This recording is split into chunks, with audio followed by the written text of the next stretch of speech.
Every one of you has the ability, if you want to write magnificent things, because your life has caused you to ask the questions. Your life has it all queued up for you, and if you could just get into the receptive mode, let it come for your pleasure at first. But as it begins to come and you're taking pleasure from it, begin to write it down. Others will enjoy it too. This is all very helpful. So on a practical level, with the last book that I wrote, I rested a lot before I did it. And even when it came through, it blasted a hole in my sixth chakra to the point where I got migraines, and then I had to spend months recovering from the migraines and just... So well, how can I get better at this receiving? We're happy to have this conversation because the conversations that have preceded it have put us in the perfect place to explain something really important to you. You are under the misunderstanding that you have to suffer in service in order to come up with something of value. And it just doesn't work out that way. You cannot have a happy ending to an unhappy journey. In other words, this is the quintessential example of just trying too hard. You're paying too big of a price, you see. Esther remembers in the early days that it made her tired to receive us, but it was only because her resistance was in the way. So relaxing is the right idea, resting is the right idea, but we want to help you to get to the expectation of it coming easily, you see. Yeah, well, the easiest time for me to write is when I first wake up in the morning. And why? It's logical because you're less resistant then, yes? Yeah, and I bring my laptop into bed, and it's like really snuggly, and I'm all comfy and happy, and I'm not fully awake, and then I just do it, and then it's fun, and then stop. Get on with your day and then do it again tomorrow, and then stop and get on with your day and then do it again tomorrow, and then stop and then get on with your day and do it again tomorrow, then stop and then do it again and get on with your day. Yeah. Yeah. So what is the resistance that I can relax into? Because I'm getting better at it, but it's still there. Beliefs are just thoughts that you keep thinking. And so things that you keep saying don't help you. These things that you're saying. In other words, some have coined the phrase, you're arguing for your limitations. And others would say, well, I'm just telling it like it is. And we say, well, if you like the way it is, keep telling it. But if you don't like the way it is, then don't keep telling it the way that it is. Tell it a different way. And so when you say, I write best in the morning, that's really good. Say that all day long. I write best in the morning. I like it. We like the word cozy in my bed or snuggly in my bed. All of that, that's telling it the way you want it to be. So you just want to give that more airtime and give the struggle part of it less airtime. We could talk for the rest of this seminar about what resistance is present for any of you that's keeping you from anything that you want. But from what you've heard from us, do you think that's the way we want to spend any time at all? Do you think we would like to be the sounding board or the pinpointer or the getting to the bottomer of anything that is holding you in resistance? That's like saying, would you practice with me, Abraham, the thing that's keeping you from what I want? And we say, we certainly will not practice with you the thing that's keeping you from what you want. What we want you to do is to be aware of when you're practicing it, because that's what negative emotion is. When you've got a hole burning in your imaginary chakra in the middle of your head, we think that that's a sign. We think that's a sign of more struggle than you're really wanting to endure. We think that's a sign to do something different, you see. Yeah. Well, when that happened, my guidance said that when the migraines ended, it would just be easy. And then it was. So my question to you is... Well, we want to say it to you this way. If you've got negative emotion, if you're asking for something, and at some level of your being, you're attempting to translate it, and you've got resistance in the way and you don't know it, don't worry, it will get bigger. And if you ask for it more, it will come stronger. But if the resistance is still there, it will feel worse. And if you keep asking for it more, it will come stronger, but the resistance will keep it from coming and you will feel more discomfort about it. Can you feel the push-pull in this?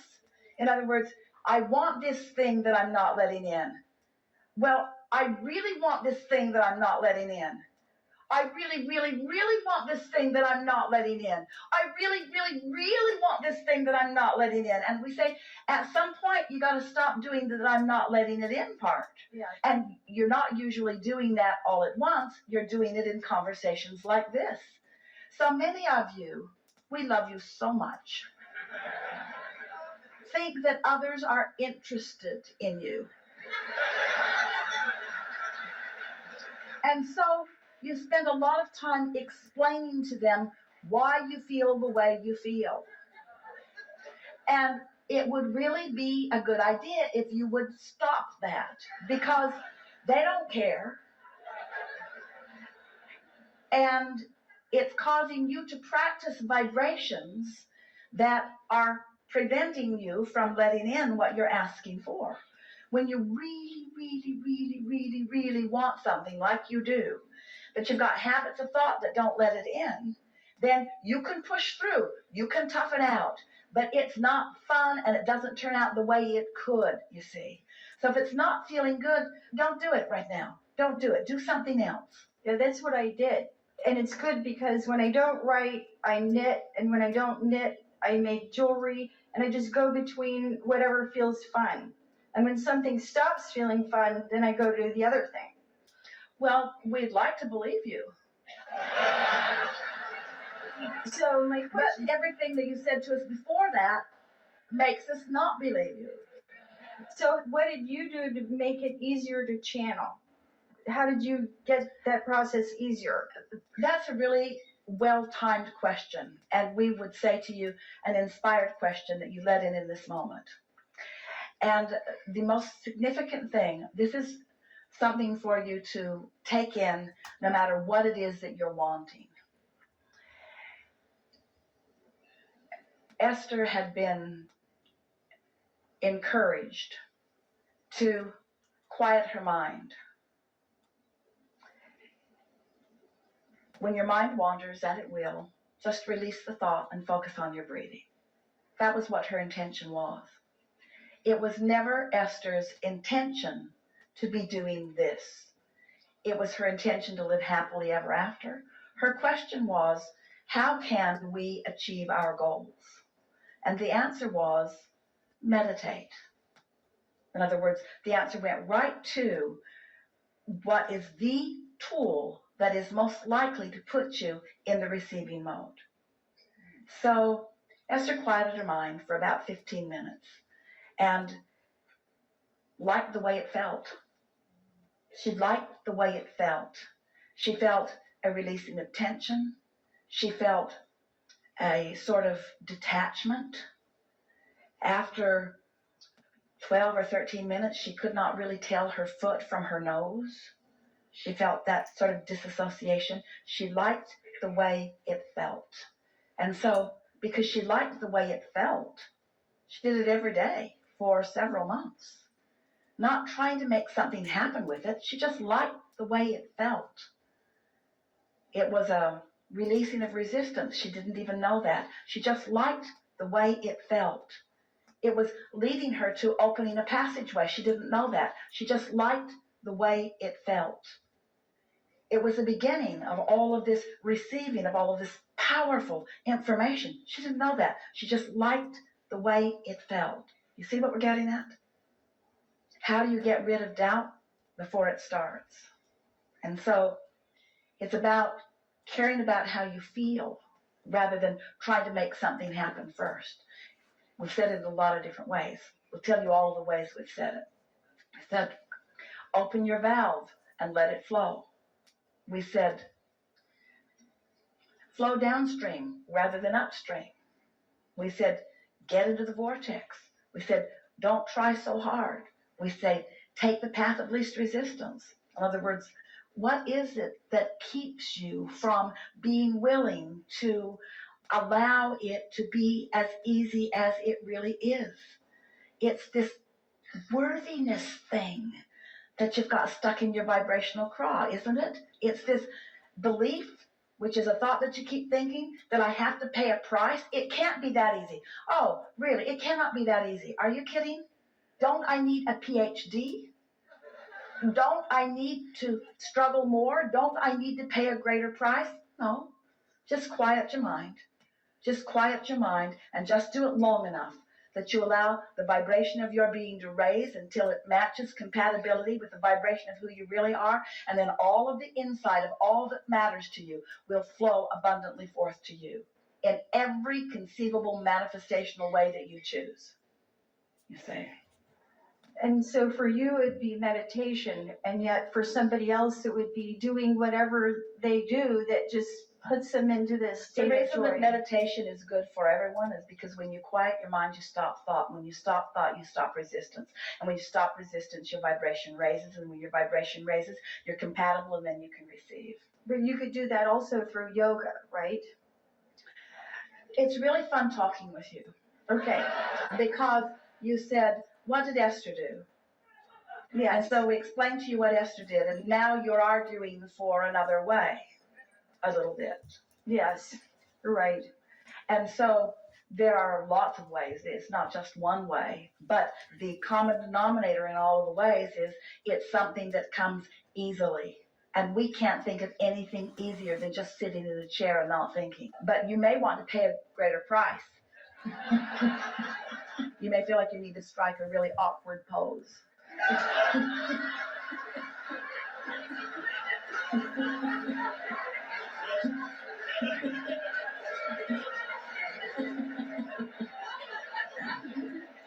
The harder, the better.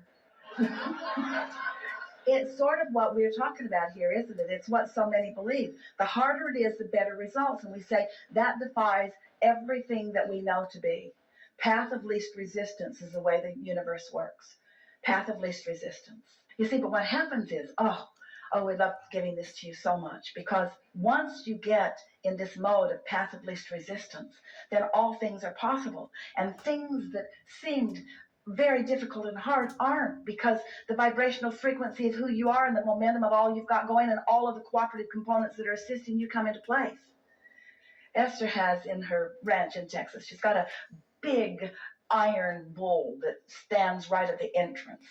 And it's not because it's Texas, it's because Jerry always told the story. He said to Esther that he used to tease her about this because he would watch her in the things that she had learned to do, the computer she's learned to program, and the understanding that she has of so many things, and not just the receiving and the translating, but all of the talents that she's developed in order to make things go easily. And he said to her, it's like the joke that I used to tell about the old farmer that picked a small calf up and lifted it over the fence. And every day he picked the calf up and lifted it over the fence. And he just did it every day. And after a little while, he was picking a great big old bull up and lifting it over the fence. And he didn't even know that he was picking a great big bull up and lifting it over the fence, because it had just become so natural to him.